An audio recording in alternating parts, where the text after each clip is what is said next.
For as long as I can remember, I've really struggled with my brain, specifically with overwhelm, procrastination, and time management. These are all thinking skills that limit my ability to function on a day-to-day basis. And in times in my life, that has crippled me because it has meant that I haven't got the capacity to show up in work, to show up for my business, to show up in my relationships, to go about my day-to-day life. And there's been moments where I'm literally stuck at home pulling my hair out because I know that I have the capability to show up.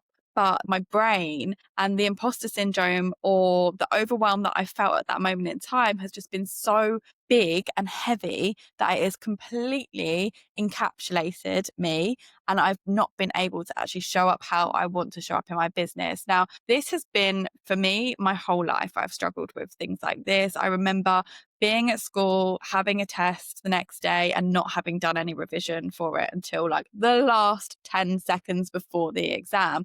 And that worked for me. I was a highly functioning student. I was able to show up in that way. But as my life progressed, as I then went into entrepreneurship in my late 20s, early 30s, to continue with that mindset, continue with the ways that I was working before. So I have had to do a lot of reprogramming of my brain in order for me to function properly as an entrepreneur, as a self-employed person.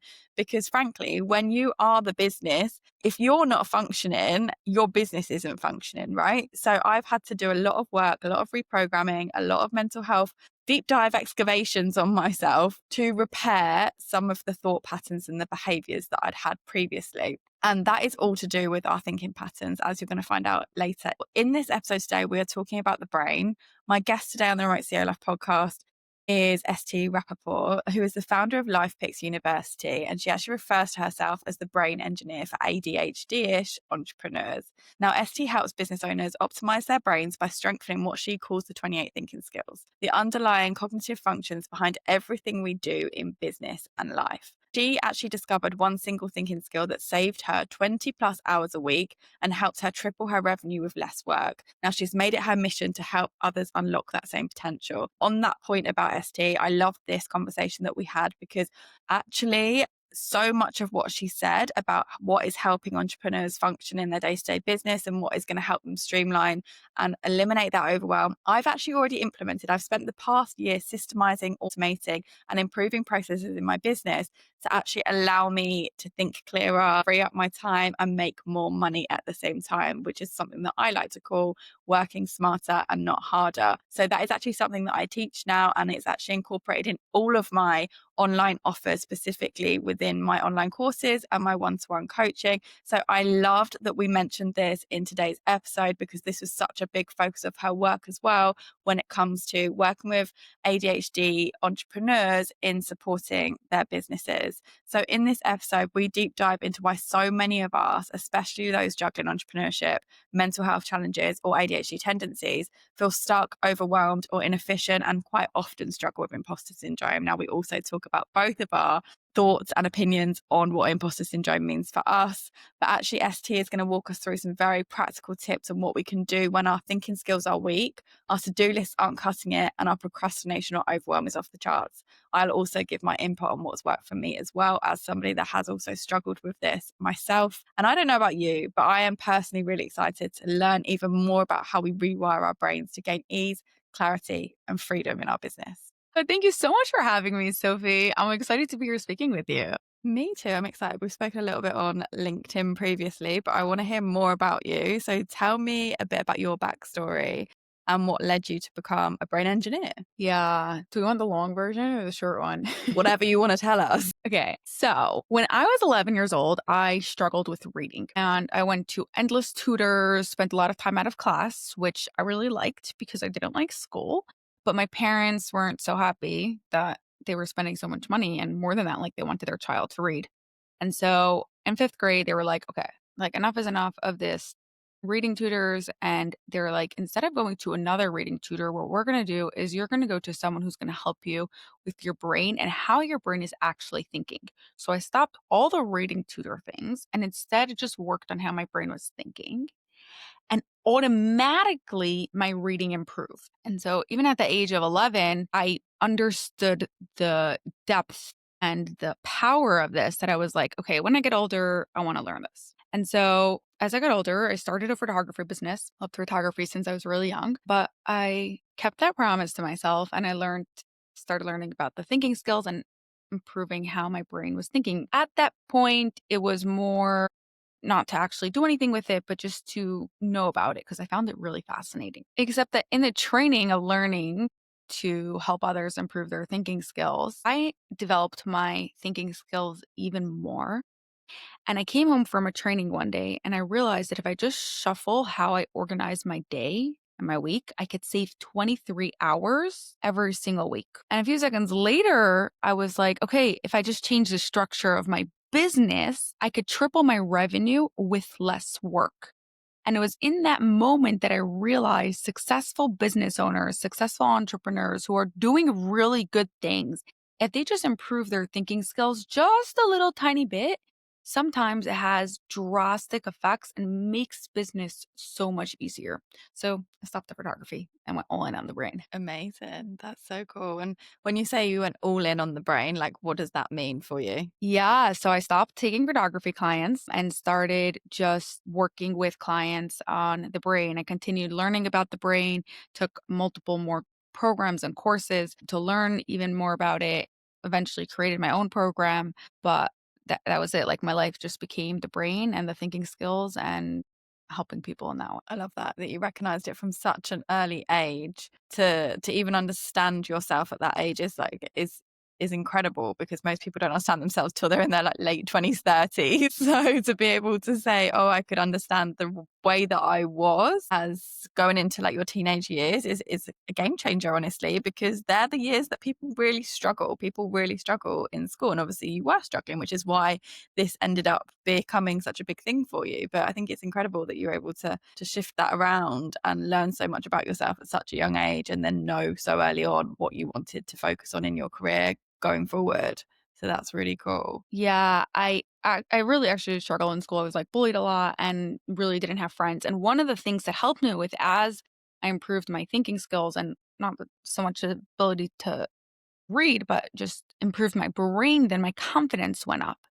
And so I became way more outgoing. I stopped caring what other people thought of me. I just was me and did what I wanted, started making more friends.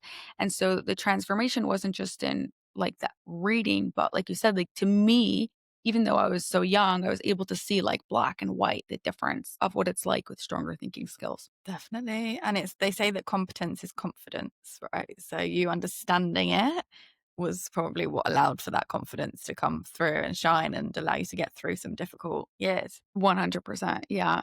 On that, and this is like a little bit of a tangent, but like I really don't love when people say like imposter syndrome because it's exactly what you said. The reason why you're feeling like an imposter is just because your brain knows that you could be better at this. And so you're feeling incompetent and you're having that imposter syndrome feeling and then being like, oh, like I don't belong here. I shouldn't be doing this. When really there's just space for you to get even better. Doesn't mean that you shouldn't do it now. No, sure, go and do it. And you get the skills while you're doing it. Yeah, no, I think you're right. Imposter syndrome is such a like overused phrase, right? And I do resonate with it in some ways because I do definitely sometimes have this feeling of like, I shouldn't be doing this. But also, I've done a lot of my own research and trainings in mental health and the brain and self worth and confidence, all of this. And I understand that that is my subconscious talking, right? So your subconscious knows that you want to be, you can do better or you want to be better or all of the things.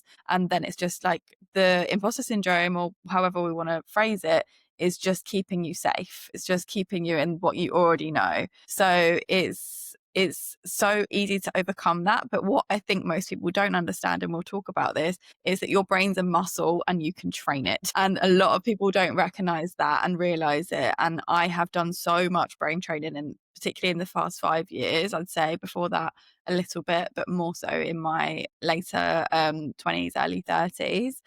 And it is a muscle. You can change so much about your brain. I think it's absolutely wild, and you'll know way more about it than I do. But yeah, I think so many people don't recognize that. The more people that do recognize that, not as many people would definitely struggle with imposter syndrome for sure. Yeah, totally in agreement with you on that. Before we go on to talk about that, I do want to come on to that. But I know that you left school when you were about 16 years old. So did I. I left school at 16 as well. So I'm really interested to hear about your journey with that.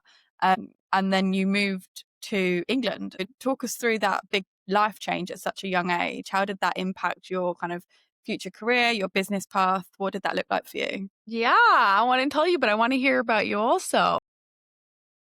I just knew I wasn't meant for higher education. I had gone through school right up until the age of 16, ticked off all the boxes that I had to tick, and then my brain didn't want to do any more. Like I just wanted to go and work. And at 16, you're allowed to start working, right? So I did. And I did do like a little bit of higher education in the form of like a specific course for fashion. But it wasn't school. It was like I was an adult at that point. It was like an adult college that I was going to. I was having to travel into London to go to it.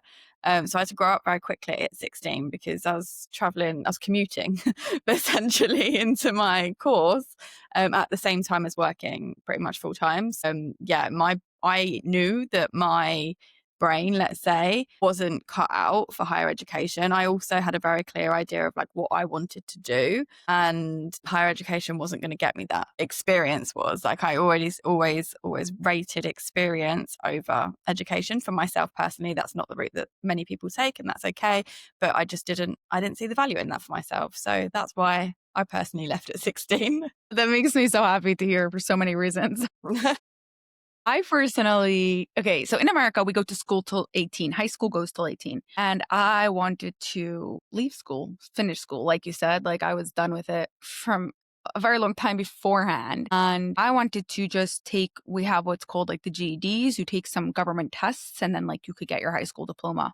And I wanted to just do that and like you just go and work. But my parents weren't going to have that of me. And so what I did do was I did go to school in England because in England, their school finishes, college starts at 18. So what I could do is I could take my GEDs, get my high school diploma at 16 in America, and then go to England for 2 years. I did some additional school there. I did arts. I loved art. I had my photography business. I really got very into it when I was in England there. But that way I got to start my life. And true, I was still in school, because I was in college, but I did it just to make my parents happy, I guess, until I didn't have to.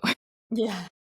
And then after those 2 years, I came back and just continued doing what I was doing. Amazing. And did that have any influence in the business that you set up, like that big life shift? 'Cause it's a young age to move abroad, right? Like I assume, like I just mentioned, you're kind of having to grow up very quickly at 16, especially if you're moving countries and learning about a whole new culture. So how did that impact you and your business? Yeah, talk about learning cultures. I thought I was going to a place that speaks English. I had to learn a whole new Yeah, sorry language. about that. I apologize on behalf. Yeah. But it was really fun. Yeah. I was always more of an adventure type of person. I used to travel a lot when I was in the summer. Like a lot of my friends would go to camps or stuff, and I would travel. I'd love to learn about new cultures and meet new people.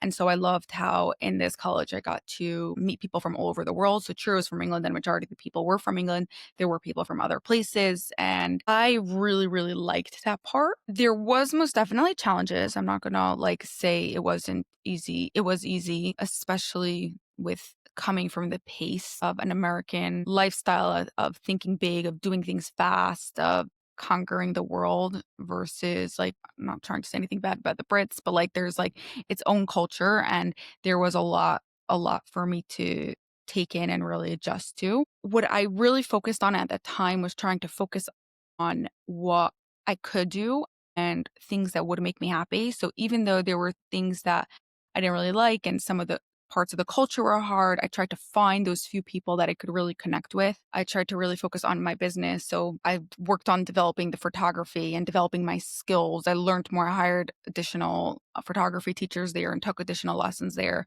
and focused on the things that I did enjoy, which made it a whole lot easier. And my favorite part, truthfully, was coming back after those 2 years. And all my friends from high school were now just getting started on their life, whether they were going to college or they were starting to work. And I already had those 2 years of experience under my belt and was able to move a whole lot faster. What was interesting though is as the years moved on, I continued to move into different rooms, but every room I was always the youngest person because of this shift. Like I was young in that room. And in the beginning, I found it a bit intimidating, or I guess we could use the word imposter, till I learned that people don't really care how old you are, and age is just a mindset. And people would eventually, like if I developed the skills enough and I was competent enough, then people would even come start asking me for advice. Not that I needed them to ask me for advice, but it made me feel okay with where I was and what happened. Yeah, I really relate to that actually, because as you know, when you leave school at 16 and you go into like a fast tracked work environment, as your own business or somebody else's business, you work up very quickly. And like you said, you've outgrown the peers that you went to school with at that same moment in time, because you've just fast forwarded a couple of years, right? Like you've suddenly gone from like being a child at school to being a fully blown adult within like a really short space of time. You didn't have that college/university experience, which is where a lot of young people get their life experience from, right? So I really resonate with that, because when I then went into the workforce, so when I was 16, I was working, but it was like shop work. Like I was a retail assistant, for example, or I was interning in press offices, for example, because no one takes you seriously, right, in the fashion industry when you're 16 years old. So they were the type of jobs that I was able to do. When I was 18, I got my first buying job. So I'd already had 2 years of work experience, but not necessarily in the exact job that I wanted to do. But then when I went into buying, everybody else that was on the same level as me was at least 4 years older than me. So I was constantly like the young one. And that was fine at the beginning of my career. But I did notice a lot of resistance as I got older. And I was still the young manager. I was still the young head of. I was still the young, when all of my colleagues that were at the same level as me were 4, 5, 6 years older than me, in some cases 10 years older than me. And I become their manager. As I progressed in my career, I found that quite hard, because I could tell that they didn't respect me because of my age in certain ways. Not that they didn't respect me for what I could do. They knew that I was good at my job, but because I was so young, maybe that's an insecurity. Maybe that's my brain just telling me that that was the case. But there were definitely a couple of scenarios that were because of that specific instance, because I was younger, that I had some struggles in the workplace because of that. So I really resonate with what you said there around like you've kind of fast tracked from your peers. Like you're no longer on the same wavelength in terms of your career path. So that can be really difficult, I think, and quite isolating when so many of your friends are still where you were supposed to be in some ways, but you took a different path, which is really brave and for you the best option. But did you find that difficult at any point for yourself? Yeah. So first, like I said, like getting into those rooms of other people that were much older than me, and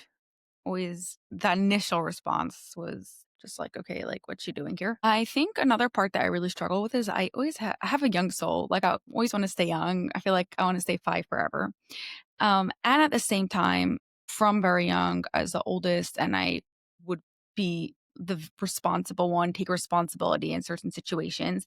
And so there's this balance of having the fun, having the youthness while also taking responsibility and being serious at the same time. And it took me a while to really learn how to balance it and what to bring out in what situations. Because sometimes I would feel like I'd be very serious, but then I'd feel like I'm losing myself and I'm losing my soul. Other times I would be more friendly and be more young and fun and energetic, but then people won't take me seriously. So it was a whole skill of just like being able to figure out what's best to do here in this situation. Yeah. And I guess a lot of that helped from your brain training, right? So talk You me a know. little bit. Let's transition into the brain. Tell me a little bit more about the brain. Obviously, you call yourself a brain engineer, which I think is the best title ever. So tell me a little bit more about what that means, like how you use the brain in your business, how you help clients use their brain. Talk to me a little bit more about that. Yeah. So I view the brain, or how I help clients with their brain is through the 28 thinking skills. We tend to think of thinking of like, oh, I'm thinking now, or give me a minute to think. And it's like there's just this one big thing that we're doing. But really, while you're doing any task, including listening to this podcast right now. Your brain in the background is thinking, and it's made up of 28 parts, 28 thinking skills. Now, because they're 28, naturally, you're going to have some that are stronger and some that are weaker. The ones that are stronger make it easier for you to do what you want to do.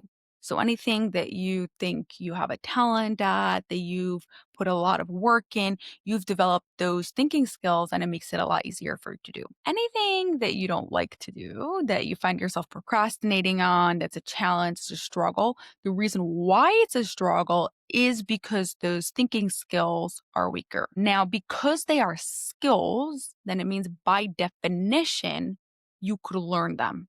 And as you learn them and you develop those weaker thinking skills, every other area and every other aspect of your life becomes easier. So, in terms of for entrepreneurs, then, when you're talking about like specific thinking skills, could you give us a bit of an example of those? Yeah. Okay. So I'm going to start off by giving you an example that's not work related. Okay. Do you, or maybe someone you know, who would walk into a room that they know they need to clean? They enter the room, but the room is just way too messy and disorganized. So they just walk out instead of cleaning it. All the time. Right Yeah. now, Right. actually, I'm Or like, looking over there, like, at my kitchen sink pile of dishes. right. Or if you like open your emails, you have way too many emails to respond and like just get overwhelmed. So like I'm just not responding to this email, Yeah, right? for me, That WhatsApp is very hard for me. I really struggle to maintain my WhatsApp. So yeah, I fully relate. yeah, because that's a ton of information. WhatsApp has like never ending amount of information coming into your brain. So many groups, so many messages. It's really easy for people to just message you. And your brain opens up WhatsApp and is like, okay, never mind. Literally. That thinking skill is called clear perception. It's being able to take in a lot of information and being able to organize the information in your brain in a way that's useful for you. And this happens automatically. Right now, we're talking, and your brain is also using clear perception. And from what I'm getting from you, you're understanding what I'm saying, right? Like you have no problem following this conversation. So it's not that you don't have clear perception. It's that in certain situations or when it gets to a certain extent, the information is coming too much too fast that your brain struggles to deal with it. And then never mind. I don't want to deal with it. Right. So if we can develop your brain's clear perception and develop your brain's ability to take in more information in a clear and organized way, you'll have no problem with WhatsApp. You'll have no problem with organizing your room. You'll have no problem with listening to a hard speech when like someone is saying things that have a lot of details, etc. So how do we do that? Yeah, that's where the work comes in, right? So with clear perception specifically, we take in information through our five senses. Okay. Now, most of the time, hopefully, like we said, the information is coming in a clear and organized way. If it's not coming in, it's just a whole big mush and it's just overloading your brain. What you want to do is you want to go through the five senses and literally list out what you see, hear, taste, smell, and feel. And by you saying it out loud, then now instead of it coming into your brain in a big mush, it's coming to your brain in a clear and organized way. So if you look at your WhatsApp and you're like, okay, I have 3 messages from mom, I have this message from that client, I have to deal with this group, and you say it out loud, you didn't solve the problem, but the information came in a clear and organized way, which makes it easier for you to deal with. Okay, so does that apply in every scenario where you feel some level of overwhelm or procrastination creeping in? Yeah, you could just list out whether it's cleaning your room, whether it's going to a networking meeting, whether it's dealing with a launch that you need to do. When you list out the information, then the information comes out in a clear way. And then you can always ask yourself, okay, like what's my first step? And so the information is less overwhelming and easier for you to deal with. Definitely. So there's something to be said about to-do lists, or is that like something that could confuse you further? Like, is there any rules? Because I've personally had to experiment quite a lot with this because I do get overwhelmed quite easily. And I'm a traditional case of try to do a million things all at once. So overwhelm myself more so than any external party trying to overwhelm me. So something I've really had to do is learn how to prioritize tasks. Even though I've learned this, I went into work at 16, I've learned this from a really young age. I think it really changes when you go from being an employee to being an entrepreneur, or employee to self-employed, because you're suddenly managing your own time. Previously, your time was somewhat controlled. Even if you were a manager, I still knew what I had to do on a day-to-day basis, and I had to do things by a certain time. Whereas when I became my own boss, that is when I really started to notice this overwhelm creep in so much more. And it's not that it wasn't there in my 9 to 5 job, it's just that it became so much more prominent because I was fully in control of like how I was running my day. And I found that really difficult. So I had to really put in practices to, one, make sure that I was focusing on the right things, because I also am a classic like procrastinator, will focus on like the tasks that do not need to be done just for the fun of it. And I've really had to shift it. So for me, what I've come up with for my own way of doing it is like the four quadrant of like, is it urgent? Is it a nice to do, but you don't need to do it now? Or do I want to do it because of stupid reasons? Or is it just like a non-urgent task? So I've like tried to like categorize it whenever I do a to-do list. So what's your thought on like a practical way of managing that information so that you don't get overwhelmed? Okay, so first, I absolutely love that you figured out something that works for your brain. I'm a really big believer there is like no one perfect way, but rather work with your brain and how your brain thinks. You did also say something very interesting. You said two things actually. One about prioritizing and two about categorizing. And both of those require additional thinking skills. Okay. Prioritizing comes from the thinking skill of comparing, being able to compare task A and task B and C, D, E, and E, and like which one is actually most important. The problem is that we think everything is important and then nothing is important.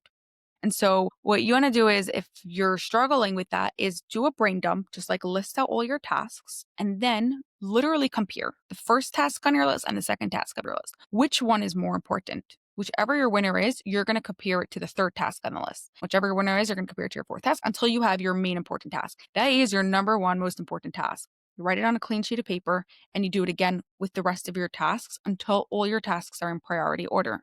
Now, you don't work on task number two until task number one is done. That way, you know you're staying on what's most important. Okay. So that's for prioritizing. When it comes, I love, love, love what you said about categorizing things in those four quadrants. There's many, many different ways to categorizing, and categorizing itself is actually another thinking skill. See, so everything that you're doing is using these thinking skills without you even realizing it. Here's the cool thing about categorizing. There is no one perfect way to categorize. It is best for that situation. So, for example, if you are, let's say, categorizing or organizing a closet, there's no best way to organize the closet. But depending on the situation is how you're going to organize it. For example, I might make most sense for your situation to organize it by season. If you're sharing a closet with someone else, it might make sense to organize it by person or by size, right? It's not that organizing it by size is better than organizing it by season. It depends on that person in that situation, which way is it best to organize. So when it comes to categorizing your tasks, it's the same thing. Is it best to categorize it based on energy? Is it like how much energy it takes you to do? Is it best to categorize it based on client? Maybe based on how long it takes you to do. There's no best way, but rather what's best for you and your situation. Yeah, I agree. I think what a lot of people try and do is they see, obviously, there's so much noise online, right? Like, so they'll see this person is working in this way. That's obviously the way that I should be doing it. And I think that's really dangerous because we all have such different brains. We all have such different priorities, different goals, different ways of working. Like I, for example, am a kinesthetic learner and I absorb information by doing. Like I have to practice the thing in order for it to sink in. If you just read something at me, no chance, like it's not going in. But I also can listen. I listen to podcasts as my main source of like education. But I found it really hard to adopt certain processes that I've seen other people do because that doesn't work for my learning style. So even just in just basic tasks, I've had to find ways to work for myself, and I've almost had to learn through a lot of failure how to do things in the best way for myself. But I think it is really difficult online now where there is just so much information out there. You have to get really clear on like what's good for you. and go in that way. Because, like you said, there's no one right or wrong way for anybody. Everyone's got such a different way of processing information and dealing with things. So, how does someone go about figuring that out for themselves? For me, it would come down to a level of self-awareness, but I'd love to hear like how you would work with a client to start understanding how would someone be able to implement the right way for them in their business. Yeah. So first it starts with self-awareness, like you said. I'm a very big believer that self-awareness is the first step to any change. But the second thing you want to do, and I think this is very underrated, is look at your successes. What is something that you do well? Whether it's in cooking or client work or whatever it is, what is it that you do well? And then think about the steps that you take. What is the thought process is? What are the strategies that you take to help yourself do that thing well? So let's just take, for example, cooking. Okay. If you ask like 10 cooks how they're able to cook well, each one of them will give you a different reason. One of them will say like they taste the recipe a bunch of time. Another one is like, I'm super planned and organized. Like before I get started, I make sure I have everything. Another one is like, I really care about the spices. It's in the details that make the difference. Every person is going to say something else. That thing that you said is helps you be successful can help you be successful in other areas. So the person who really cares about the spices and really cares about the details can leverage the fact that they're really good at details and help them use it in other places. The person who's really good at planning can leverage the fact that they're really good at planning to help them use it in other places. So instead of just thinking about how you're able to do this specific task that you're really good at, think of the meta strategy and the meta thought process on how you're able to do it. I love that you've said that because it's actually really similar to how I teach people to build businesses. And it's all based on like, what is your skill set? What are the things that you enjoy? What are the things that you're already really good at? And how do you integrate those into the business that you're going to build? Because why are you building a business that makes your life 10 times harder?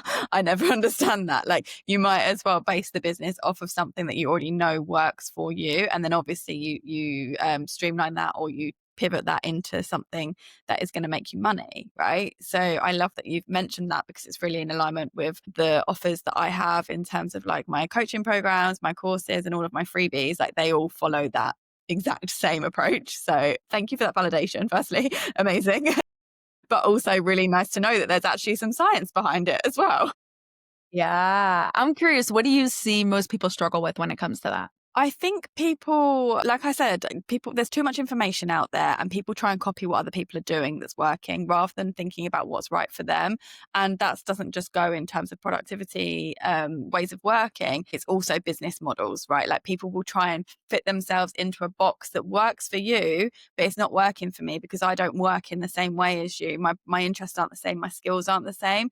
So from what I see most of the time where people struggle is that they are trying to fit themselves into the box when they're a round peg, right? And it doesn't work. So I think that's the biggest challenge, and that's what I also did. And this is why I now teach this approach, because it's something that I've had to go through over the past 5-6 years to learn that that is actually the best way to do it. And the way that I've seen results is by really focusing on things that are naturally in flow for me and that work really well because I'm naturally good at them. Like, so to give you an example, I am not a visual person. Like, I can't visualize. If you tell me to visualize an apple, I can't see it. So like, for me to try and create a creative Instagram post or something is so hard because I can't visualize what it's going to look like. I just have to like try and mishmash something together and hope that it looks okay. I know if it looks good at the end, but like, I'm not very good at that process. It takes me a lot longer than it would like a graphic designer, for example, because I just don't have that brain.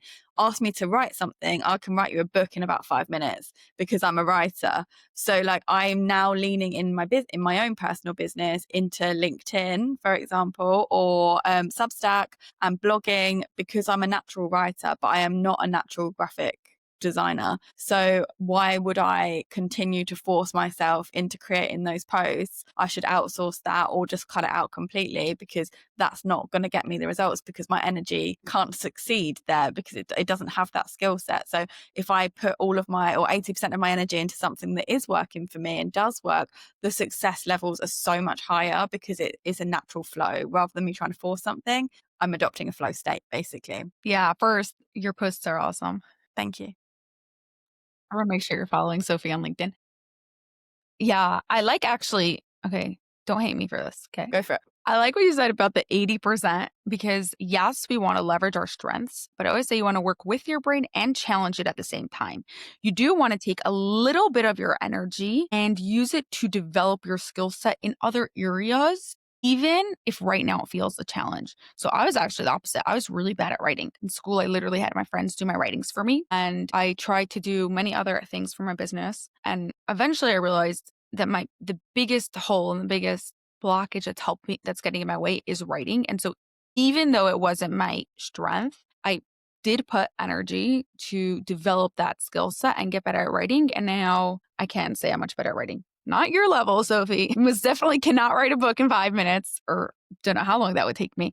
But I can write. I can write and it helps and it brings a lot of money actually into business. It's really good. And I get a lot of responses from my daily emails and things like that. So yes, we want to leverage what we're good at and we want to put most of our energy towards what we're good at, but we don't want to limit what we're not good at to be like, okay, I can't do that. That's impossible. No, it's just like right now I don't have my skill set. And it's up to me, up to you to decide whether it makes sense for me to develop this skill set or not. Completely agree with you. And that's exactly the 80-20 approach. Like you have that 80% that just is in flow, easy for you, and then 20% to do the harder things that it's going to take a little bit more energy from you. Even just things like paying your taxes, the finance stuff, probably not as natural for most creative people, right? So like the boring stuff, the things that are harder for you, to learn more skills, as long as it feels like it's a good fit for you and like it's something that you want to be doing, I think, yeah, absolutely. You've still got that energy reserve, but because you've done the easier stuff in the 80% for you, you've got more energy to deal with that, right? And you've got more energy to learn. Whereas if you're just trying to battle constantly at 100%, it's just not going to go well. Yeah. And then you wonder why like business is so hard. It Uh, doesn't have to be that way. No, definitely not. And it sounds like you found obviously a really good way to do business because you found like one specific thinking skill that helped save you 20 hours a week and triple your revenue. So tell me the secret. What was that? Yeah. So I actually help clients with all their thinking skills. And for every person, that one or two thinking skills that is the big unlock for them is different. For me personally, it was that categorizations that we were talking about earlier. I was the type of person that I would consider myself super planned and I would never procrastinate, so much so that if something needed to happen, I would go and do it right now. So if I remembered I had an errand to do, I would just go and do it. But then 2 hours later, something else would crop up and like I would find myself literally on the same block.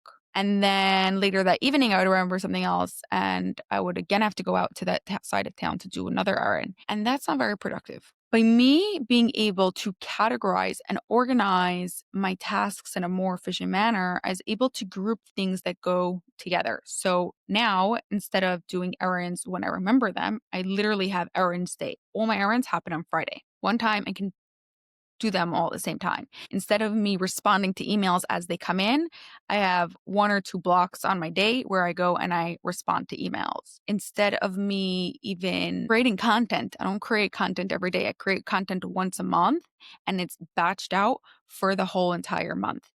And so that way I am categorizing, I'm organizing my tasks in a way that helps me be able to save ridiculous amounts of time. Amazing. I work in a very similar way. So I know that that also works and has also saved me a lot of time. And I think, again, a lot of people don't realize they can work like that. Like, I think, again, the biggest struggle I see with people that go from like being an employee to running their own business is staying in an employee mindset and thinking they have to work in a certain way. Whereas actually, it's a whole mindset shift when you go into self-employment and you can work in a way that it feels good for you. We don't have to stay in these like norms. So yeah, I think like being able to structure your time in that way and utilize batching content and giving yourself days of the week to do certain things or time blocks to do certain things, game changer.